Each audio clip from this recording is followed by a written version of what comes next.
우리 앞뒤의 성도님들에게 선포하시겠습니다. 하나님께서 하십니다. 선포하시겠습니다.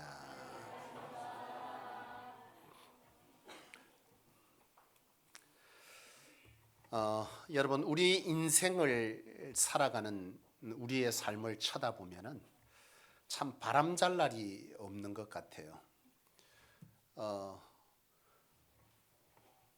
살아가는 순간순간을 보면 남편이 또는 또 자녀가 또 아내는 또 아니면 본가든 또 아니면 처가든 또 아니면 부모든 형제든 또 직장에서 여러 가지 문제들을 우리는 겪고 살다 보니 하루도 조용한 날이 별로 없습니다. 누가 다쳤더라, 누가 병원에 갔더라, 죽었더라, 사기당했더라, 떼었더라, 떨어졌더라. 여러분, 이루 말할 것도 없는 문제투성이가 우리 인생이니까 우리의 삶의 자리는 가만히 쳐다보면 좋은 날도 많지만 굳은 날도 많은 것이 우리 인생이더라는 거예요. 설마 이런 일이 일어나겠어? 라고 하는 일도 우리의 삶에는 종종 일어납니다. 저도 사실은 이런 경험이 있는데요. 옛날에 그 청년 시절에 자동차를 구입하는 때가 있었는데 그때에 보험을 들잖아요. 보험을 드는데 첫 차이기도 하고 보험을 들면서 보험료가 너무 비싸서 자차를 안 들었어요. 왜 안 들죠? 설마 내가 사고를 내겠어? 라고 생각하고 자차를 안 들었는데요. 제가 양정 로타리에서 크게 사고를 냈습니다. 양정 로타리에서 사거리에서요, 노란불에 서야 되는데 지나가려고 했던 것이고 측면에서 나오는 차도 똑같이 노란불에 지나가려고 했으니 이 두 차가 충돌할 수밖에 없었던 거죠. 굉장히 큰 사고가 났어요. 그 차는 바로 폐차되었습니다. 한동안 제가 자동차나 이 택시를 잘 타지 못했는데요. 그때 제가 깨달은 것은 설마 이런 일이 신문이나 또는 TV에서 보는 일이 내한테 일어나겠어? 라고 생각한 일이 나에게도 일어날 수 있구나라고 하는 것을 깨닫는 거죠. 여러분도 이런 경험들이 있을 것입니다. 우리가 살아가다 보면 누가 그렇게 됐더라, 누가 그와 같은 일을 당했더라. 근데 살다 보면 뭐 하는 거야? 그런 일을 겪는 거예요. 설마. 사실 우리 사모도 그런 경험이 있거든요. 한 1, 2년 전인데요. 은행에 있으면 보이스피싱 안 당할 것 같죠? 사모가 보이스피싱을 당했다는 거 아니에요. 그것도 500만 원이나. 600만 원이에요. 600만 원인데 200만 원이 인출되는데 새마을고 연합회에서 그래도 실무 책임자니까 이 계좌에서 뭐가 빠져나가는 게 이상하다고 그 계좌를 막았어요. 그래서 200만 원만 빠져나가고 400만 원은 빠져나가지 않았는데 그런 어떤 인맥이나 그게 없었으면 600만 원 고스란히 다 당하는 거죠. 생각해 보세요. 은행에서 전문직을 하고 있는 사람이 보이스피싱을 당한다? 웃기죠? 어떻게 당했냐고요? 가족들의 명의로 옵니다. 숙모. 지금 내가 뭐뭐 하려고 하는데 지금 당장 돈을 내니까 제가 안 빠져요. 잠시만 돌려주세요. 그 아무 생각 없이 의심 없이 뭐 하는 거예요? 보내준 거예요. 근데 나중에 보니까 뭐예요? 해킹당한 거예요. 저도 지난달에 우리 딸을 포항에 데려다주고 막 데려다주고 나오는데 아빠하고 문자가 와요. 아빠는 핸드폰이 망가져가지고 그러는데요. 이러고 오는데 내가 조금 전에 뭘 망가져? 이게 예를 들어 1시간 전이었으면 나도 깜빡 속을 뻔했다니까. 이게 어떻게 해킹을 했는지 말투까지 되게 흡사하게 우리가 지금 일상에 쓰고 있는 카톡이나 이런 것들이 해킹이 굉장히 됩니다. 그러니까 이 사람이 쓰는 언어나 단어 어법들을 알고 이걸 해킹해서 그대로 이제 쓰니까 아빠 핸드폰이 뭐 액정이 깨져서 그러는데요. 이러고 오는데 뭘 깨져? 내가 조금 전에 내려준 거 뒤에 보고 꼭지 돌고 바로 나왔는데. 그러니까 금방 이게 뭐예요? 이게 그런 거구나 알았어요. 제가 운전만 안 했어도 답변을 해줄 건데 그래 뭐가 필요하니? 우리가 생각합니다. 살아가면서 설마 이런 일이 있겠어? 근데 우리의 삶에는 남의 일 같은 그런 일들이 우리의 삶에 비일비재하게 일어나는 것이 우리 인생인 거죠. 근데 여러분, 크고 작은 일들을 우리가 겪으면서 가지는 신앙적 의구심이 있지 않습니까? 왜 이런 일이 내게 일어나지? 이런 일은 좀 안 겪었으면 좋을 법한데 왜 내게 이런 일이 일어나는 거지? 그럴 때 우리는 생각하는 거죠. 내가 신앙을 잘못해서 그런가? 신앙생활을 잘못해서 그런가? 그런 생각을 하게 될 때가 있는 거예요. 여러분 어떻습니까? 신앙생활 잘못해서 그렇습니까? 아니긴 뭘 아니야. 맞지? 신앙생활 잘못해서 그런 경우를 겪기도 합니다. 근데 여러분, 이건 사사기서를 보면 알 수 있어요. 사사기는 실패에게 하라 그랬는데, 사사기 이스라엘 백성들, 하나님의 백성들이 고난과 고통과 눈물지음과 슬픔 속에 살아가게 된 그 이유는 바로 뭐다? 자기 소견에 오른 대로 신앙을 잘못해서 그와 같이 되었다라고 하는 것이 사사기의 핵심 내용입니다. 그러니까 신앙 잘못해서 고난을 겪게 됐다. 맞아요. 근데 여러분 욥기서를 보면 꼭 그것만은 아니야. 욥기서를 보면 욥이라는 사람은 어떤 사람이냐 하면 의인이었습니다. 근데 이 의인된 욥이 수많은 고난을 겪잖아요. 자녀를 잃기도 하고 재산을 잃기도 하고 건강을 잃기도 하고 자기가 가진 모든 것들, 명예까지 다 잃게 되는 이런 일을 겪어요. 어떤 사람인데? 신앙생활 잘하던 사람인데 그런 거예요. 여러분, 우리는 생각하는 거죠. 그래, 신앙을 잘못했어도 그럴 수도 있고 신앙을 잘해도 그럴 수도 있고 그러면 웃자란 말이에요. 도대체 우리 인생에는 이런 문제가 어디서 비롯되는 거며 어떻게 해야 되느냐라고 하는 이런 신앙적 질문을 하게 되는 거예요. 여러분, 도대체 우리 인생에 이런 고난과 고통과 문제와 바람잘 날 없는 이런 문제들은 도대체 어디서 오는 겁니까? 창세기 3장을 보면 이것이 어디서 비롯됐는지를 알 수가 있는데, 창세기 3장에 아담과 하와가 나오잖아요. 하나님께서 아담과 하와를 하나님의 형상대로 지으시고 그들에게 복을 주시고 생육 번성 다스리게 할 능력을 주셨는데, 이 생육 번성 정복 다스리는 권세는 하나님을 주인으로 모실 때 그들에게 주어진 거예요. 근데 이 아담과 하와가 동산에 있는 선악과를 먹을 때에 하나님을 주인으로 모시지 아니하고 내가 주인된 삶을 사는, 하나님 필요 없어, 내 마음대로 살고 싶어. 그래서 시작된 게 선악과를 먹게 된 동기예요. 그러니 하나님께서 더 이상 하나님과의 관계를 뭐하니까 결별하니 어쩔 수 없이 하나님께서는 그러면 할 수 없지. 하나님은 인격적인 하나님이에요. 우리를 로봇처럼 마음대로 조종하고 마음대로 주무르고 버리고 이러는 분이 아니에요. 우리의 생각을 존중하시고 우리의 어떤 행동들을 존중하시는 분이 하나님이신데, 아담과 하와가 스스로 그런 결정을 해버리니 어쩔 수 없잖아요. 그렇지 않겠습니까? 정동조 집사님과 김성원 집사님 두 분이 살다가 어느 날 갑자기 김성원 집사님, 나 당신하고 그만 살고 싶어. 왜 웃어요, 정동조 집사님?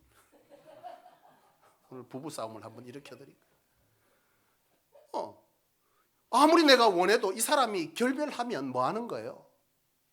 끝이에요. 할 수 없어. 아담과 하와가 하나님과 그런 결별을 선언한 거야. 나 하나님과 그렇게 하고 싶지 않아요. 그로 인해서 하나님께서 에덴 동산에서 그들에게 누리게 했던 모든 것들이 그들로부터 뭐하게 되는 거예요? 끊어지는 거예요. 하나님은 그러는 거죠. 그래, 그러면 할 수 없지. 너희 이제 이 동산에서 나가 살아라. 이곳은 하나님의 통치, 지배가 있는 곳인데, 그러면 내가 축복한 내 다스림을 받아서 사는 것이 아닌 에덴 동산 밖으로 나가 살아라. 대신 그곳을 나가 살면 너희는 두 가지를 잃게 될 거야. 그 두 가지가 뭐냐면 영생입니다. 영원토록 살게 될 것인데 너는 이제 영생하지 못해. 대신 너는 뭐 할 것이다? 후손을 낳을 거야. 여자는 해산의 고통을 당할 거다. 너 생명은 일시적으로 지나가고 네 후손이 그 생명을 이어가는 그런 영생을 잃게 될 것이다. 여러분, 그것은 곧 우리에게 지금 죽음이고 질병이고 그런 것들이 우리의 삶에 온 것이고, 아담에게는 뭐라 그러니까 너 이제 수고해야 먹을 거야. 나가서 너 농사 짓고 뭐 짐승을 잡든 뭘 하든 너 이제 살아야 되는데 수고해야 돼. 에덴 동산에는 그것들이 보장되었지만 너희 스스로가 하나님께서 만들어준 세상을 거부했으니 너희 스스로가 개척해 살아라. 그래서 아담과 하와는 에덴 동산에서 빠져나와서 자손을 놓고 살고 그들은 일시적인 삶을 살다 가게 되는 것이고, 아담은 뭐하는가? 경작하는 거죠. 경작했는데 여기 지은 것과 저기 지은 것이 다르니 서로 뺏으려고 싸우고 덮치고 숨기고 빼앗고, 그러니 그 삶이 지금 고스란히 우리의 삶에 와 있는 거 아니에요. 여러분, 우리가 겪고 있는 많은 문제들이 여러분 어디서든 구할 것이 있고 먹을 것이 충만하고 죽지 아니하면 뭘 다퉈? 발에 채이는 게 검인데 무엇이 귀해요? 그렇지 않습니까?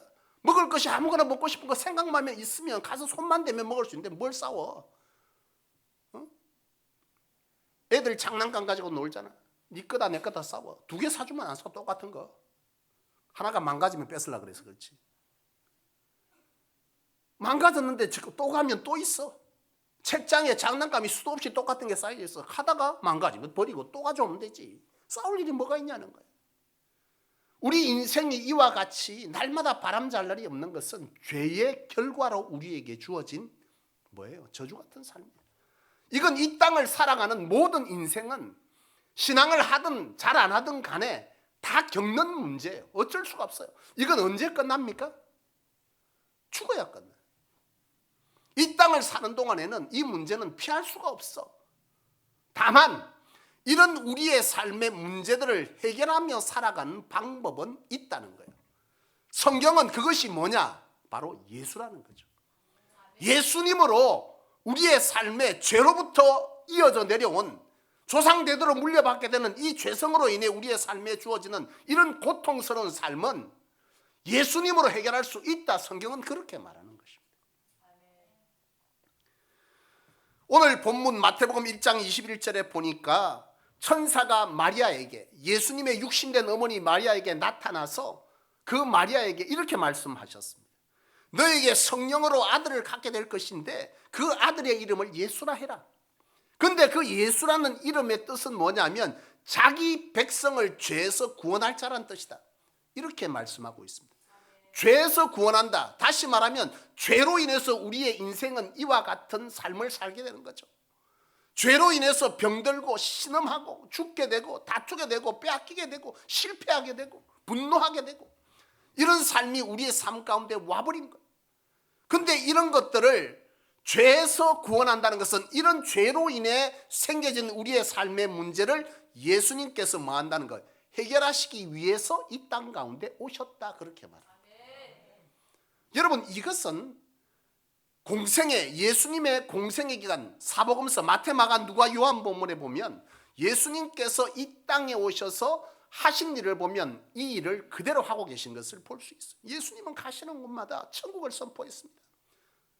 하나님의 나라를 선포하면서 가는 곳마다 죄로 인해 우리 인생에 찾아온 여러 문제들을 해결하는 이 문제를 예수님은 끊임없이 일으켰습니다.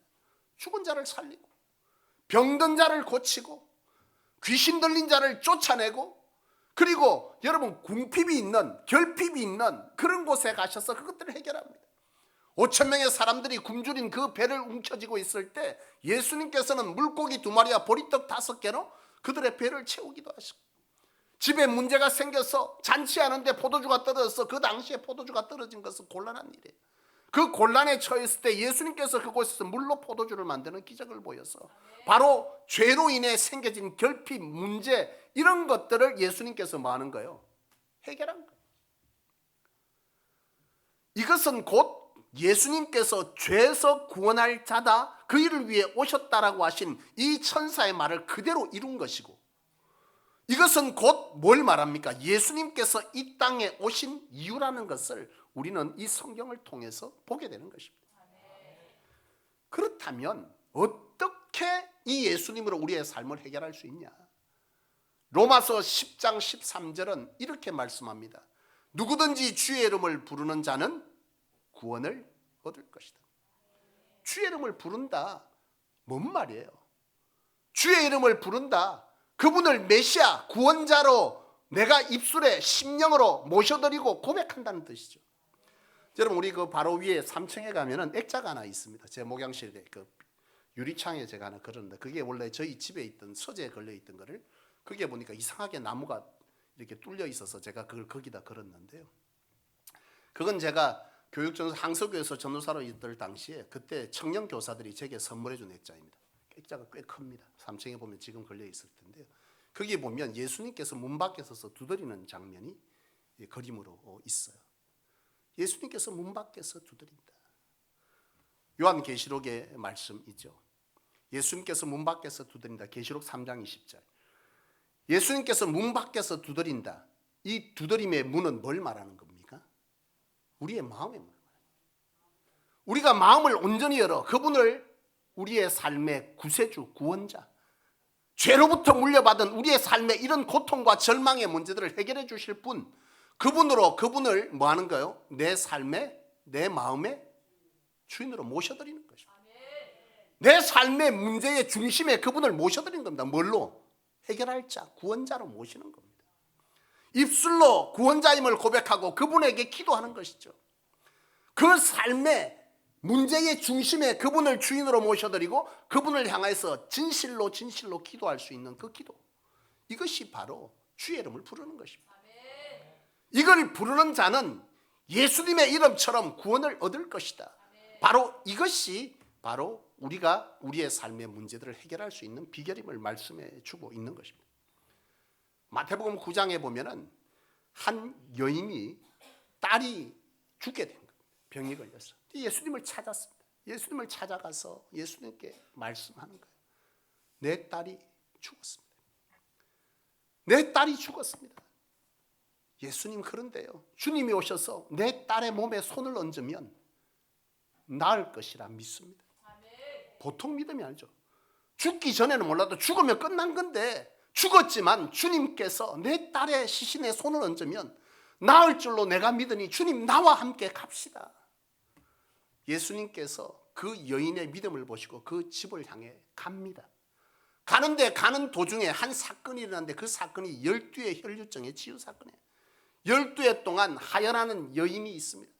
오만 병을 고칠 수 있는 사람을 다 쫓아다니고 의원을 찾아다니고 민간요법을 다 써보고 별짓을 다 해봤는데 낫질 않아. 근데 이 여인이 예수님의 소식을 듣고 예수님께서 자신을 구원해 줄 자라고 하는 이 믿음을 가지고 이 여인이 예수님의 옷자락에 손만 대어도 나을 거라고 믿은 거예요. 그 당시에 이 혈류증 여인은요, 부정한 여인으로 율법이 정한 것이기 때문에 어떤 남자의 몸에 손을 대거나 예수님의 몸에 손을 대는 것은 율법을 금하는 것이기 때문에 하지 못하게 돼 있는 겁니다. 그런데 이 여인은 내가 주님 앞에 안기거나 어떤 머리를 대거나 기도받을 수 있는 상황이 아니기 때문에 아무도 모르게 예수님의 옷자락에 손만 살짝 대어도 이것이 나을 거라고 하는 이 예수님의 구원자 되심에 대한 믿음이 이 여인에게 있었다는 거예요. 이 여인은 예수님의 몸에 손을 댑니다. 손을 대었을 때 예수님은 자신의 몸에서 능력이 나갔음을 알았다 그랬어요. 예수님이 묻습니다. 누가 내 몸에 손을 대었느냐? 이 여인은 두려워했습니다. 자신은 부정한 여인이고 이것을 손을 대는 것은 사람들로부터 하여금 지탄을 받거나 율법의 제재를 받게 될 것에 대해서 두려웠던 거예요. 그래서 여인은 두려워하고 어찌할 바를 모르고 있을 때 예수님께서 말씀하죠. 여인아, 두려워하지 마라. 내 믿음이 너를 구원하였다. 옷자락에 손만 대어도 나을 거라고는 예수님의 이름에 능력이 있음을 믿고 그 옷자락에 손만 대는 그 믿음으로 너는 구원받았다, 이렇게 말씀을 하고 있는 거죠. 구원은 바로 이런 거죠.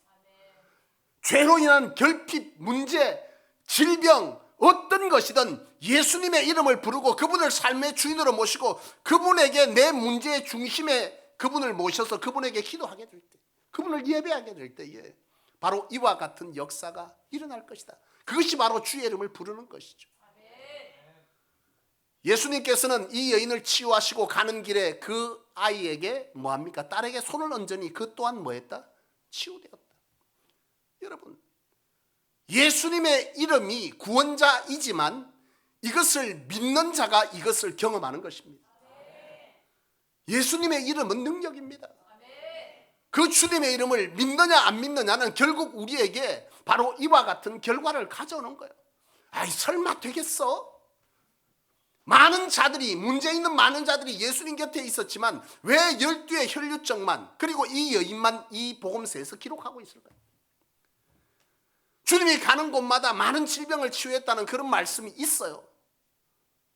근데 여러분, 그곳에 많은 질병을 가진 사람, 많은 삶의 문제를 가진 사람들이 있지만 그 기적을 경험한 자는 다가 아니에요. 경험한 자가 있고 경험하지 못하는 자가 있습니다. 이 예배하는 곳에도 지금 여러분의 삶에 여러 문제들이 있지만 해결을 받는 사람이 있고 받지 못하는 사람이 있습니다. 왜 그렇죠? 해결을 받는 자는 예수님만이 해결자다, 구원자다.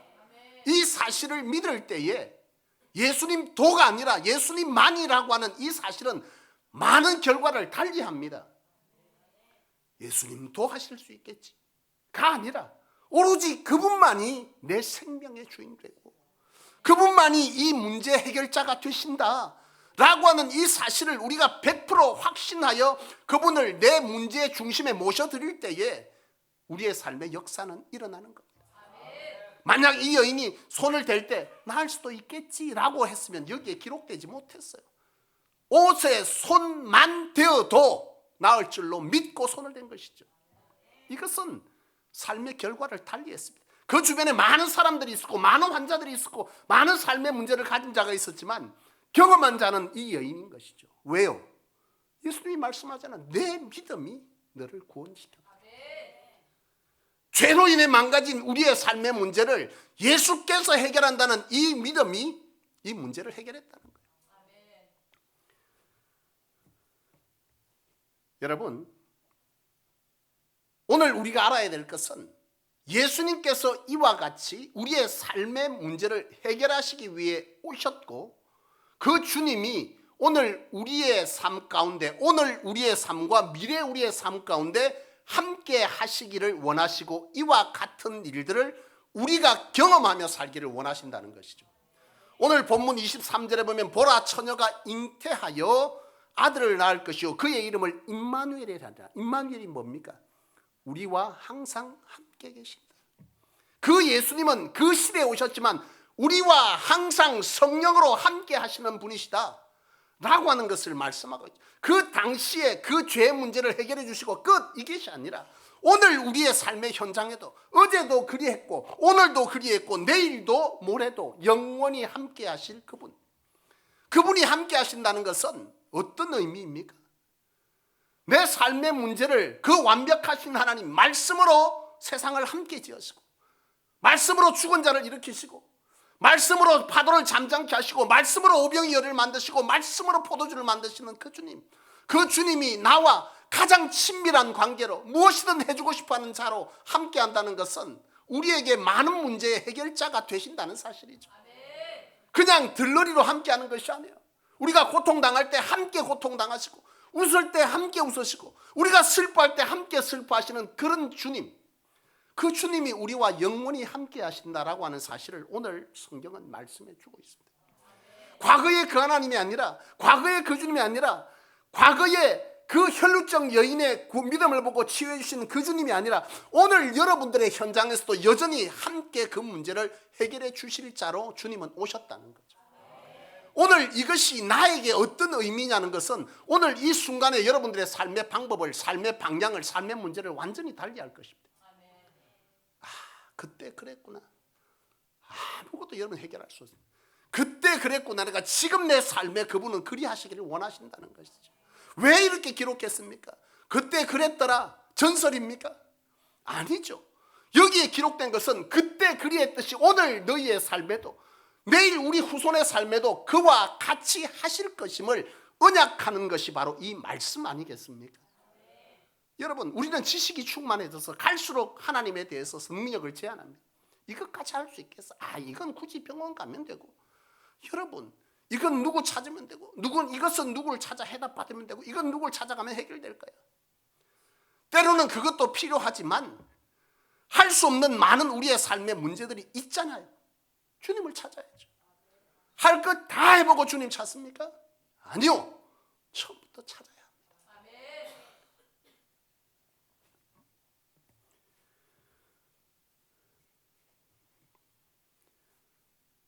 오늘 우리의 삶에도 우리 주님은 함께 하시죠. 제가 최근에 참 은혜스러운 주님의 함께 하심의 은혜가 간정되어지는 걸 제가 들었거든요. 우리 장누리 학생 청년인데요. 국가 시험에 합격했더라고. 뭐죠? 위생사. 제가 듣기로는 합격자 3명 중에 1명으로 들었어요. 근데 그거의 고백이 참 기가 막힙니다. 그 시험을 위해서 굉장히 열심히 공부했어요. 제가 알기로 누리가 고3 때부터 진짜 하나님 앞에서 뭔가 결단을 하더니 애가 정말 놀랍게 변하더라고. 그래서 지금 대학 가서 굉장히 열심히 해요. 여러분 성적 4점대 이상 맞기 쉽지 않잖아. 4.2, 3 이렇게 나옵니다. 이번에 시험을 치는데요, 정말 열심히 했어요. 열심히 하고 인터넷 또는 동영상 강의를 돌려가며 열심히 했어. 중요한 건 시험 치러 갔는데 한 개도 자기 본 게 안 나와버린 거예요. 여러분 안 나왔어. 아예 떨어져야 되잖아요. 근데 안 나오면 어떻게 해요? 그때부터는 나와요? 찍어야지 이제. 1번에 3번, 2번에 2번 이렇게 찍는 거예요. 근데 그 아이 고백을 그대로 빌자면, 엄마 하나님이 해주셨어. 내 몰라서 찍었는데 그게 다 맞았대. 그래서 합격했대. 열심히 안 하고 그러면 그건 말이 안 되지. 열심히 했어. 우리의 삶 열심히 살잖아요. 열심히 사는데 결과가 마음대로 안 돼. 형통이 뭐예요? 문제없는 삶입니까? 문제투성인 삶이야. 공부했는데 안 나와. 문제잖아. 근데 하나님께서 해주셨어. 이게 형통이야, 여러분. 무탈한 게 형통이 아니야. 이 땅에서는 죄로인 우리의 삶은 많은 문제들과 질병들과 어려움과 가난들이 우리의 삶을 엄습합니다. 그런데 그 자리에 예수 그리스도 하나님께서 그 문제를 해결해 주셨다. 그것을 위해서 주님은 오셨고, 어제의 주님이 아닌 오늘 내일의 주님이 되기를 원하신다라고 하는 사실을 오늘 우리는 인지하고 그 주님을 찾고 경험해야 합니다. 그 말을 들을 때 사모에서 옆에서 한마디 들더라고. 나도 옛날에 시험 치러 갔는데 몰라갖고 미안한데 비운 게 합격이야. 비운 게 맞았대. 비운 게. 우리의 삶은 문제도 아이러니하지만 해결법도 아이러니합니다. 주님은 그런 분이죠. 뻔한 해답을 가지고 해결하는 분이 아니시죠. 말이 안 되는 것을 말이 되게 하시는 그 주님, 그게 바로 구원자입니다. 사랑하는 여러분, 이제 곧 주님의 오실 성탄절이 가까이 왔습니다. 그 주님이 왜 오셨습니까? 기쁘다 구주 오셨네. 입술로는 기쁜데 뭐가 도대체 기쁜 겁니까? 나는 저와 여러분들의 삶 가운데 우리의 삶에 죄의 결과로 드리워진 이런 어둠의 악한 삶의 영들, 악한 어떤 일들에 관해서 예수님께서 그것을 해결해 주시기 위해 오셨다. 그 주님은 어제의 주님이 아닌 오늘의 주님이자 우리와 영원히 함께 하시는 해결자 되신 주님이다 라고 하는 사실을 오늘 여러분들이 다시 한번 인식하시고 돌아보시기 바랍니다. 내가 내 삶의 문제에서 얼마나 내 삶의 중심에 그 주님을 모시고 살았냐. 내가 그리 살았다면 할렐루야일 것이고, 그리 살지 못했다면 이 성탄을 맞는 이 시간 우리에게는 내 삶의 태도를 다시 한번 돌아보아 그 주님을 내 삶의 구원자로 모셔드리는 시간이 되어질 때 우리는 놀랍게 하나님께서 함께해 주신, 주님께서 함께하여 해결해 주신, 안 될 것을 되게 하시고 무너진 것을 세우시고 끝났다고 하는 것을 다시금 세우시는 그 주님, 그 주님을 오늘 우리는 경험하게 될 것이고, 그 주님이 이 강단 위에서 다시 한번 여러분들의 멈추어버린 신앙의 심장을 뛰게 하는 그런 은혜의 선포가 될 수 있기를 주님의 이름으로 축원합니다. 기도하겠습니다. 고맙고 감사하신 하나님 아버지, 은혜를 감사합니다. 죄로 인하여 신음할 수밖에 없는 우리 인생 홀로 두지 못하시고 이 땅에 십자가를 지고 그 죄의 문제를 도말하여 주시기 위하여 오신 그 주님, 그 주님의 십자가의 신음을 함께 보시며 울으셨던 하나님, 오늘 그 주님께서 우리의 삶에 그와 같이 우리의 아버지 되시고 주인 되셔서 우리와 함께 해주시기 위해 오셨다라는 사실이 우리에게 멈춰버린 신앙의 가슴뛴을 허락해 주시니 진실로 감사를 드립니다. 하나님 아버지, 그저 신앙의 삶 속에 되지 아니하는 여러 부정적 생각들로 그저 율법적 신앙, 스스로 만족하는 신앙을 하나님 이제 끊어버리고 구원자 되신 그 주님 앞에 삶의 문제들을 해결되기까지 믿음의 상황들을 점검해가며 내가 믿음이 있다 하면서도 한쪽 구석에는 여전히 의심투성이로 되지 아니하면 이런 방법을 써버리라는 방식으로 주님께 온전히 구세주 되심을 고백하지 못하는 우리의 삶의 모습이 있지 아니한지 진정 하나님 이 시간 돌아보기를 원하고 이 말씀을 통해서 온전히 주님을 구세주로 모셔 우리의 삶에 그 주님의 놀라운 오심의 이유들을 우리가 경험하고 증언할 수 있도록 우리 하나님 은혜 베풀어 주시기를 원합니다. 이 시간 주님 주신 능력으로 선포하기를 원합니다. 나사렛 예수 그리스도인으로 명하노니 이 시간 예배하는 주의 사랑하는 권속들의 삶의 모든 문제와 악한 것들은 예수의 이름으로 떠날지어다. 주여 우리가 믿고 선포하여 이루게 도와주시옵소서. 믿고 감사드리며 주 예수님의 이름으로 간절히 기도하옵나이다.